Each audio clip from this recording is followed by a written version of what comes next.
শুভ রবিবার বন্ধুরা, তোমরা সবাই কেমন আছো? আশা করি ভালোই আছো। আমিও খুব ভালো আছি। আজ হলো রবিবার আর এখন বাজে 9টা থেকে 9:30টার মতো। তো আমি তাড়াহুড়ো করে রান্নাটা বসিয়ে দিয়েছি, যেহেতু ছেলের পরীক্ষা, তো একটু পড়াবো দুপুরের দিকে, তাই জন্য ভাবলাম যে রান্না আগে করেই নিই। আর ছেলেকে এসেছে পড়াতে, টিউশন মাস্টার তো পড়াচ্ছে, সেই জন্য আরও তাড়াতাড়ি করে রান্নাটা বসিয়েছি। তো ভাতটা বসিয়ে দিয়ে ভাববো যে কি তরকারি হবে না হবে, আগে ওই জন্য ভাতটা বসিয়ে দিলাম আমি।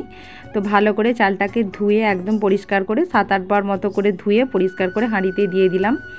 তো তারপরে আনাজের জায়গায় গিয়ে দেখলাম যে কি আনাজ আছে। তো দেখলাম যে আগের দিনের অনেকগুলি আনাজ পড়ে রয়েছে।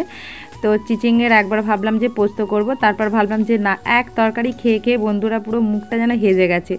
তো তাই জন্য ভাবলাম যে না, আজকে একটু গোল গোল করে কেটে ভাজা করব আর লাস্টে একটু পোস্ত ছড়িয়ে দেবো। তো এইভাবে মাঝে মধ্যে কিন্তু মানে ঘুরিয়ে ফিরিয়ে তরকারি রান্না করলে খেতেও কিন্তু খুব ভালো লাগে। আর করব ডিমের ঝোল, খুব সিম্পলভাবেই করব। দেখো, ডিম আলু আমি একসাথে কিন্তু দিয়ে দিয়েছি, আলাদা করে আর আলুটা ভেজে করব না। তো লাস্টে তেল দিয়ে একটু ছকে নেব, তো একেবারে দিয়ে দিয়েছি। এইভাবে কিন্তু মানে করলে কিন্তু তরকারি কিন্তু বেশ ভালোই লাগে খেতে। আর তাড়াহুড়ো ধরো কোথাও তুমি যাবে, এক তরকারি ভাত কিন্তু খুব সহজে হয়ে যায়। ডিম আলু একবারে দিয়ে সেদ্ধ করে আর মশলা কষে তুমি তুলে দাও, ব্যাস তাহলেই হয়ে রেডি। এই যে দেখো, ডিমের ঝোল 3টে দিয়েছি, 1.5 করে খাবো।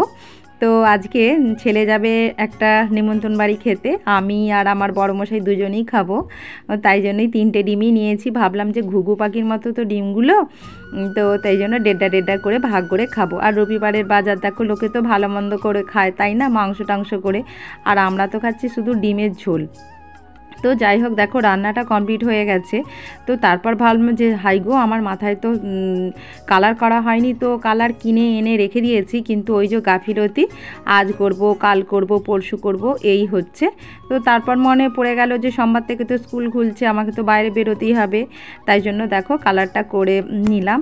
তো কালার করতে করতে ঘরে এসে দেখলাম বড়মশাই ঘরদর পরিষ্কার করতে শুরু করেছে। রোজই বলি বন্ধুরা যে একটু ঘরের ফাঁদগুলো ঝাড়ো না, কারণ কি বলো তো, ফাঁদে আমার অ্যালার্জি আছে। তো আমি যদি ফাঁদ ঝাড়ি, তারপরের দিন আমার সত্যি অনিবার্য। তো তাই জন্য বরের আজকে কাজ থেকে একটু ছুটি পেয়েছে, তো এসে ফাঁদটা ঝাড়তে শুরু করেছে। আর আমি ক্যামেরা করছি বলে আমাকে খুব ঝাঁঝি মারছে যে আমি খালি গায়ে আছি, তোমার জ্ঞানগম্য কিছুই হবে না। আমি বললাম তোমরা তো ছেলে, তো খালি গায়ে আছো তো কি হয়েছে, সালমান খান খালি গায়ে তো শুটিং করে, তো তার কি, সে কি লজ্জায় কি গেল। তো যাই হোক, সে দেখলাম যে বর যখন ওইখানে ঘর দুয়ার পরিষ্কার করছে, তো আমিও এখানে আমার মিটকেসটাকে সাজিয়ে ফেলি।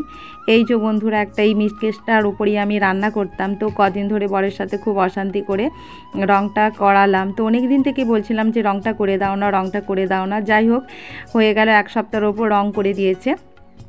তো এই যে দেখো, মিটকেসের ওপর, মিটকেসের ভেতরে আমি এই সমস্ত জিনিসগুলো রাখি, আটা মানে যেগুলো দরকারি জিনিস। আর এখানে ভাত রান্নাটা হয়ে গেছে, নিচে রেখেছি।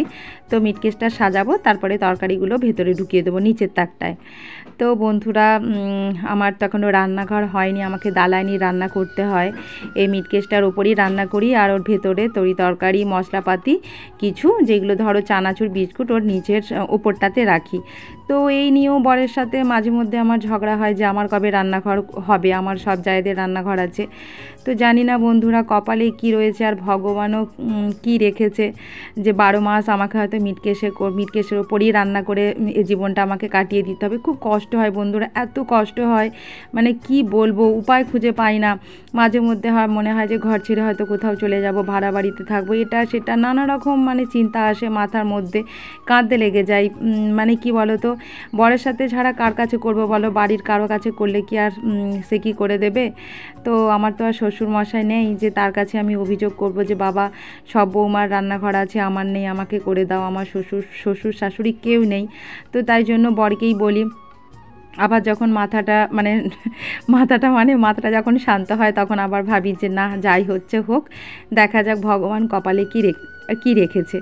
তো যাই হোক, দেখো মিটকেসটা আমার গোছানো হয়ে গেছে। তারপরে এই রুমে চলে আসলাম। মুড়ে পারে দেখো, খাটের নিচে থেকে ময়লা বেরোচ্ছে। তো দেখো, সব খাতা আমার ছেলে ফেলেছে। তো আরও টুকিটাকি আমার ছেলে কি আর সব ফেলেছে, অনেক দিন থেকেই নোংরা হয়েছিল, তো পরিষ্কার করার মতো কেউ থাকে না। বরকেই বললাম যে তুমি একটু করে দাও। আর এই রুমটা আমরা দু যাই রাখি। বড় যা দেখো ওই পাশে ওর মুড়ির টিন চালের টেনার রেখেছে, আমি এই সাইডটায় রেখেছি। তো আমি যদি একা ব্যবহার হয়তো করতাম বন্ধুরা, দেখবে একার হাতে সব কিছু দেখবে গোছানো থাকে, আর সবাই মিলে ঘর ব্যবহার করলে দেখবে সেই ঘরটা একটু অগোছালোই থাকে। তো যাই হোক এভাবেই এখন থাকতে হচ্ছে। তো ঘর দুয়ার পরিষ্কার করে চান টান করে চলে আসলাম। ছেলে যাবে নেমন্তণ বাড়ি খেতে, তো তাই জন্য রেডি হচ্ছে দেখো। আর ছেলে চলে গেল, বর মশাই আগে খেয়ে শুয়ে পড়েছে, আর আমি খেতে বসেছি, একটা সিরিয়াল দেখছি অনেক দিন পর। তো সিরিয়াল দেখতে দেখতে ভাত খাচ্ছি, বেশ ভালোই লাগছে। তো হুড়োহুড়ি করে রোজ খেয়ে আমাকে স্কুল যেতে হয়, এখন একটু বেশ বসে রসিয়ে কষিয়ে ভাত খাচ্ছি, বেশ মজাই লাগছে। তো দেখো ঢ্যাঁড়স ভাতেরটা লাস্টে আবার কিন্তু একটা তরকারি বেড়ে গেল আমার, ঢ্যাঁড়সগুলো পড়েছিল। তো ভাবলাম যে না, ঢ্যাঁড়সগুলো একটু ভাতেই দিয়ে দিই। তো ভাত হওয়ার পর ঘোষ এসে দুধ দিয়ে গেল, ছেলের দুধটা গরম করব, মানে এটাই হচ্ছে দুপুরের শেষ কাজ বলতে পারো। মানে এখন বাজে 2:30, তো দুধটা গরম করে একটু রেস্ট করব। আর ছেলে আমার মানে যেই থেকে 1 বছর ধরো বয়স, সেই তখন থেকেই কিন্তু ওর দুধ খাওয়া আমি কিন্তু প্র্যাকটিস করিয়ে দিয়েছি। অনেক মা বলে যে গরুর দুধ খেতে চায় না, সহ্য হয় না, কিন্তু আমার ছেলের কিন্তু এই অভ্যাসটা হয়ে গেছে। একদিন যদি আমি না দুধ নিই বন্ধুরা, আমার ছেলে খোঁজ করে, মা দুধ নাওনি আজকে। তো গরুর দুধ কিন্তু বাচ্চাদের পক্ষে খুবই ভালো, বাচ্চা কেন সবারই। গরুর দুধ খেলে দেখবে গায়ের রং ফর্সা হয়, বলে সবাই, এটা সত্য কথাই। কিন্তু দুধ আবার হচ্ছে কি বলো তো, তোমার ব্রেন বুদ্ধি এগুলো খুব ভালো হয়। তো যাই হোক চলো, ওই যে দেখো আমার ছেলে আসছে, খেয়ে দিয়ে বাড়ি আসছে। তো আমি শুয়েছিলাম অন্ধকার করে, তো ছেলে আসতেই লাইটটা জ্বালিয়ে দিল, দেখো এই যে শুয়ে রয়েছে। আমি ওকে জিজ্ঞাসা করছিলাম যে কি খাইয়েছে, ও বলছিল যেটা করেছে সেটা করেছে। আর বন্ধুরা একটা সিরিয়াল দেখছিলাম, এই সিরিয়ালটা কি তোমরা বলতে পারবে কি সিরিয়াল? এটা অনেক আগেকার দিনের, মানে আগেকার বলবো না, পুরানো, বেশ পুরানো, 8-9 বছর আগেকার সিরিয়াল। এখন দুপুরের দিকে হয়, তো আমার বড় যা দেখে, আর এই 3-4 দিন ছুটি ছিল ঘরেতে, তো তাই জন্য আমিও দেখছি, বেশ ভালোই লাগছে। তো যদি সিরিয়ালটার নাম জানো কমেন্ট করে অবশ্যই জানিও বন্ধুরা। আর দেখো একটা বোতল কিনে নিয়ে এসেছে আমার ছেলে মিল্টনের, তো সকাল থেকে শুধু গন্ধ শুঁকে যাচ্ছে। ওর মেয়ের জেঠু নাকি বলেছে এই বোতলগুলো গন্ধ ছাড়ে। তো দেখো জল ভরছে আর নাকটা দিয়ে রয়েছে, একবার বলছে মা তুমি একবার গন্ধ শুঁকে দেখো, আর আবার নিজেও গন্ধ শুঁকে দেখছে। দেখো 300 টাকা দাম নিয়েছে। আমি বলছি যে যদি সত্যি গন্ধ থাকে তো বোতলটা পাল্টে অন্য বোতল নিয়ে আসবি, বল, টাকাটা তো মানে গায়ে লাগে না, 300 টাকাটা মুখের কথা। এখনকার বাচ্চারা সত্যি কথা বলতে এগুলোর কিছু মর্ম বোঝে না। আমরা ওই সময় সত্যি বন্ধুরা একটা 10 টাকা দামেরও বোধহয় বোতল পাইনি, আর এখনকার বাচ্চারা দেখো 300 টাকা মানে কোনো ওরা মনেই করছে না, নিয়ে চলে আসে, এই যে দেখো জল খাচ্ছে। তো যাই হোক অনেকক্ষণ পর তোমাদের সামনে আসলাম, এখন বাজে 7টা থেকে 7:30, আরও বোধহয় বেশি হবে। তো ছেলেকে নিয়ে পড়াতে বসেছি, কালকে অঙ্ক পরীক্ষা, তো অঙ্ক করছে। আমি না বসলে ও মোটেও পড়তে বসবে না, তাই জন্য আমি চেয়ারে বসে রয়েছি, ও বিছানায় বসে রয়েছে।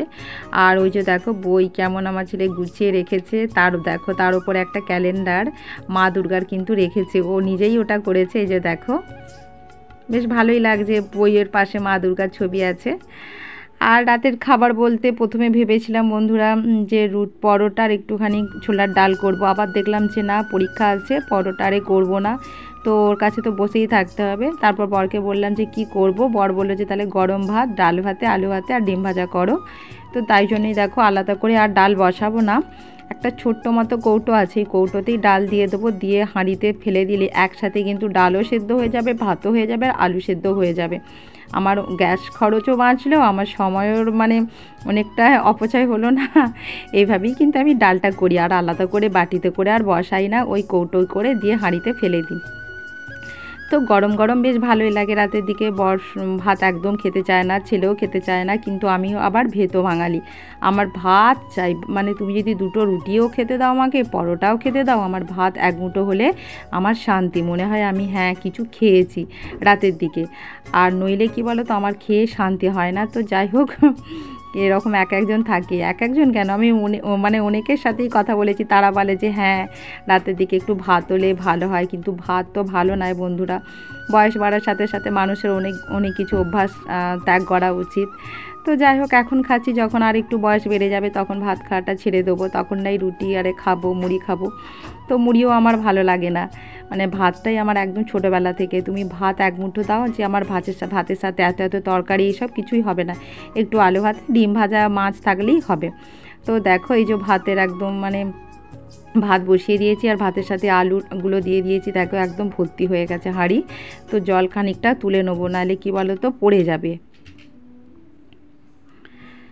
তো তারপরে খাওয়া দাওয়া হয়ে গেল, খাওয়া দাওয়া হয়ে যাওয়ার পর এখন শুতে এসেছি। তো রোজ রাতে শুতে মানে আসার আগে আমি 1 গ্লাস জল খাবো, এক গ্লাস কি 2 গ্লাস জল খাবো, তো তারপরে শুতে যাই। আর দেখো ছেলের কানে কি ঢুকে গেছে, ওর বাবা মানে টর্চ জেলে দেখছে যে কানে কি ঢুকেছে।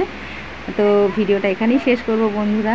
আমার এই আবোল তাবোল ভিডিওটা তোমাদের যদি একটু ভালো লেগে থাকে লাইক শেয়ার সাবস্ক্রাইব অবশ্যই করো।